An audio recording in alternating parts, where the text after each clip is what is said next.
I am the Tofu Golem. Please enjoy the video. You start by locating the pre-out RCA jacks on your amplifier and the corresponding input on the powered device. Turn off every component, set volume to 0, and choose the correct source. This prevents pops and damage. Once done, connect high-quality RCA cables, matching left and right. Make sure the amp's pre-out mode is set to fixed or variable depending on whether you want amp volume control. This first step protects gear and establishes signal flow.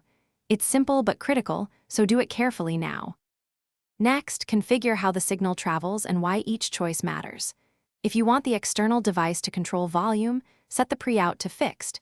Choose variable if the amplifier should remain in control. Connect pre-out to the power amp's inputs, and only bridge or biamp when both units support those modes.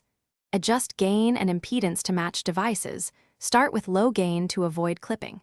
Once connected, power on components in sequence and listen for clean, undistorted sound. That tells you the signal path is correct.